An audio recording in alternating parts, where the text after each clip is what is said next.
Hello people, Andrew here talking about comics from a reader, collector, speculator, investor point of view in that order of importance to myself. But today it's a little different. Usually I go by series, but these are just some purchases I recently made from a comic book shop I like called Comic Book Addiction set out in Whitby, Ontario.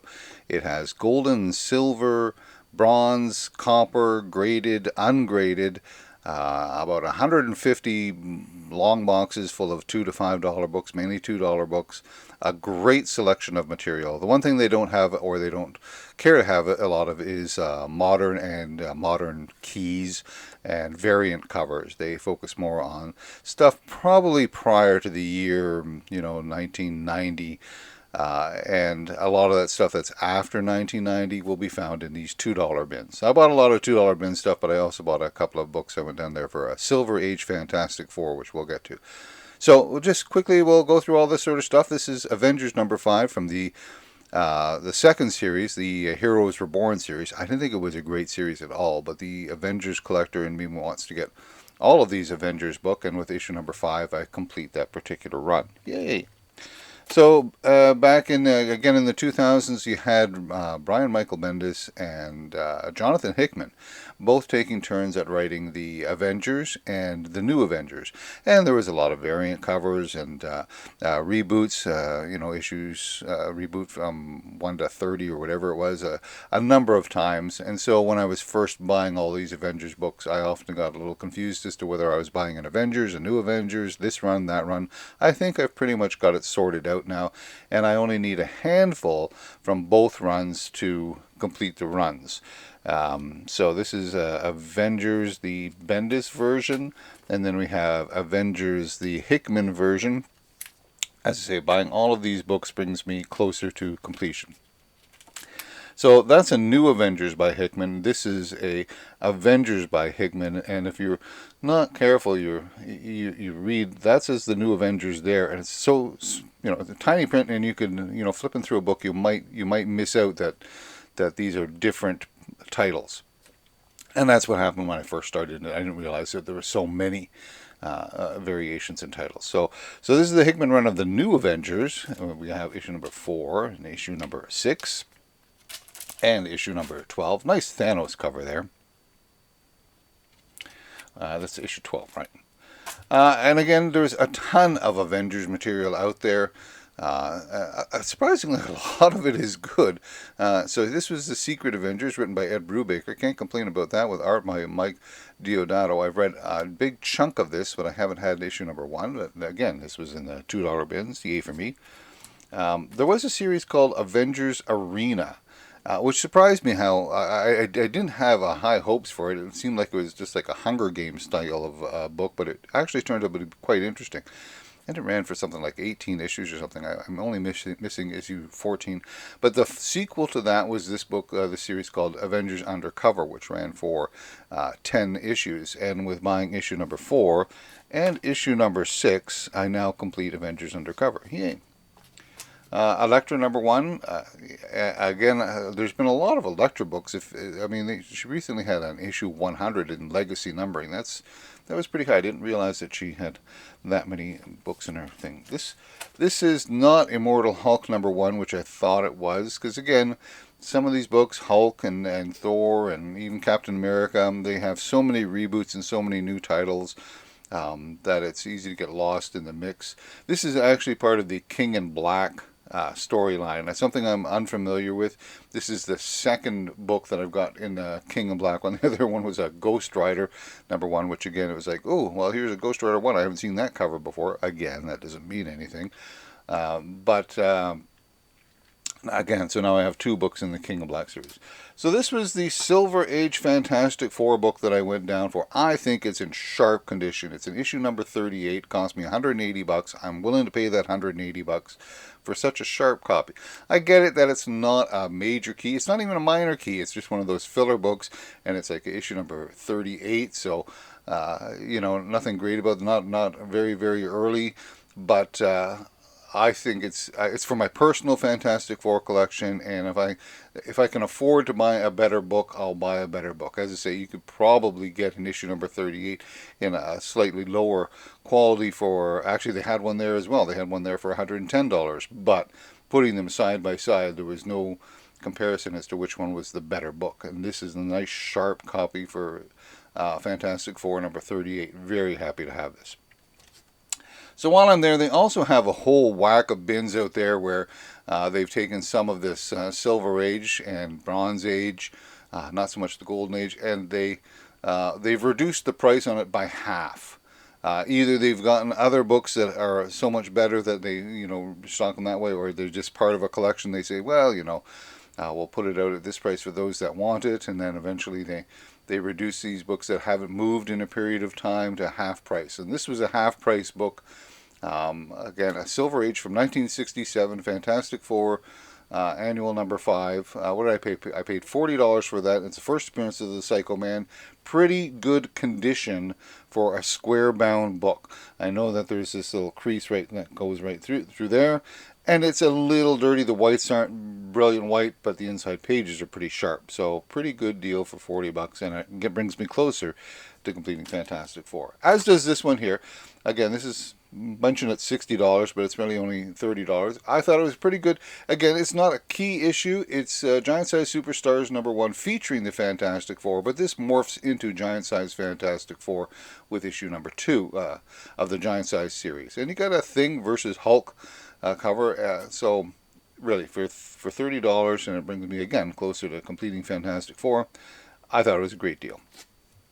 And speaking of completing Fantastic Four, I've been working on all of it, including the Dan Slott run. And I almost have all of the Dan Slott stuff. This book brings me one book closer. I think I'm 3 or 4 shy of that run. Marvel Knights did another Fantastic Four themselves under that banner, and I'm working on completing that one. This is really nice. It's got art by Steve McNiven, so I'm looking forward to completing this. This brings, with these 2 issues, I'm probably about 2/3 of the way through collecting this particular book. More Fantastic Four. They did an Unplugged, and what was the other? Unlimited was the other one. Neither book I thought was particularly good. This one was a little bit better than the Unlimited, and they tried some different artists, some new artists to try certain things and give them a chance at these characters. So with issue number 2, I think that I like that cover. And issue number 6, I only need issue number 4. It was just a 6-issue little run, but I just need issue number 4 to complete that. And speaking of completing, I haven't completed this yet, but with the 3 issues that I've got here, I'm now 2 issues away from completing this particular run of Namor the Submariner. It's John Byrne's run that started off in the 90s and ran for 62 issues. And of course, I'm missing the last issue because that's always hardest to get. But I'm just too shy, and that's what was good about the pickups today, was that I brought either some of the stuff I brought to a close, and other stuff I brought really close to completing. So happy about that. So these are just... And this was a good story. I like the John Byrne material. The stuff when he turned savage wasn't bad as well. So this is another one of those books where, again, now that I've gotten the 3 books here from Meridian, I'm just shy the final 2. So I don't even know exactly how this ends. But when I'm, bringing things closer, that's great. I liked Meridian. I'm doing a video on Meridian for September. So very happy to get these books here. And again, working on CrossGen as well. This is one of their original titles, Mystic, so happy to start that particular run as well with issue number 1. The New Mutants, this is volume number 1, annual number 6, and I believe, and I'm going to double check, that this completes my whole New Mutants run, including the 6 annuals. I just have to double check. I know that the issue 87 that I have is a second printing, and I would like to get a first printing of Cable, and so I'm sort of holding off saying, well, that's not quite complete because I've only got a second printing, but it is complete in the fact that I have all of the books in the run. I might be missing annual number 2, so I'll have to double check that, but I'm pretty sure this closes that one off.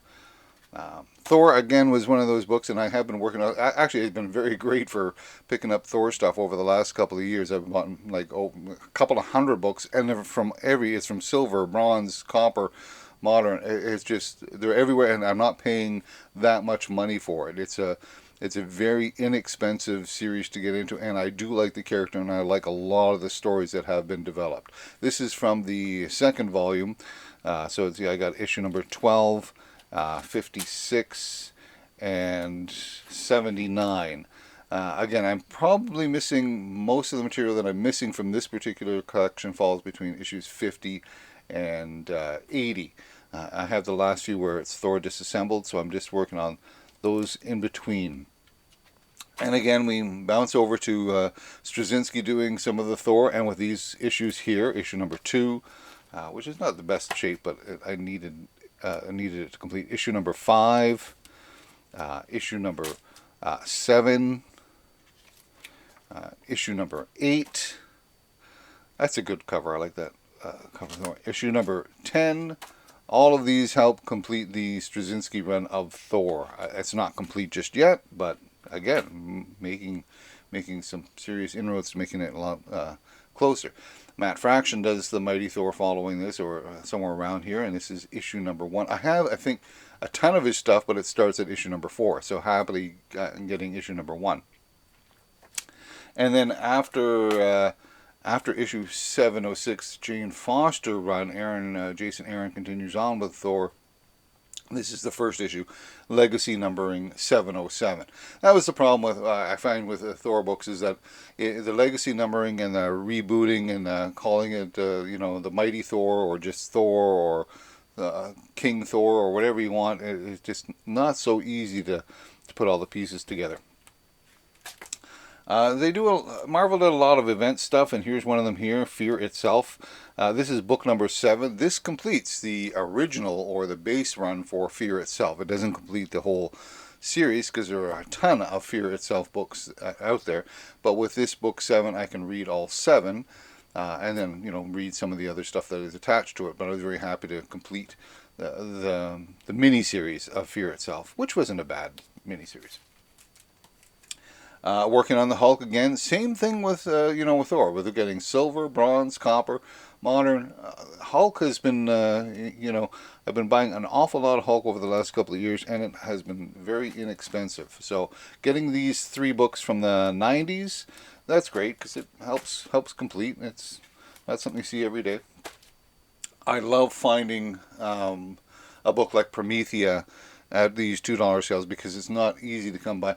This was only a 32 issue run. Finding issue number 32 is going to be a challenge because it was almost made as an afterthought type of thing. A very, very pricey and very difficult book to find. But if I find any of the other books in Promethea's run, I'll gladly pick them up. I think I still need about 6 or 7 from in the 20s, and including, of course, number 32. But finding a book is great. Eventually, once I do put it all together, I will be talking about Promethea. Great series. Marvel Comics Presents ran for about 180 issues, and I'm working on that. Most famous for its Barry Windsor Smith Wolverine run, Weapon X, to give some more further details about Wolverine.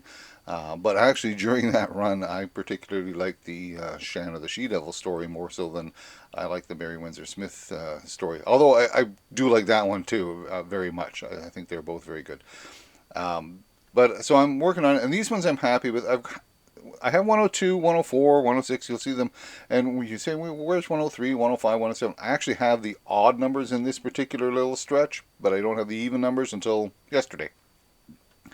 And I love it because it's art covers by Sam Keith. So you got 102,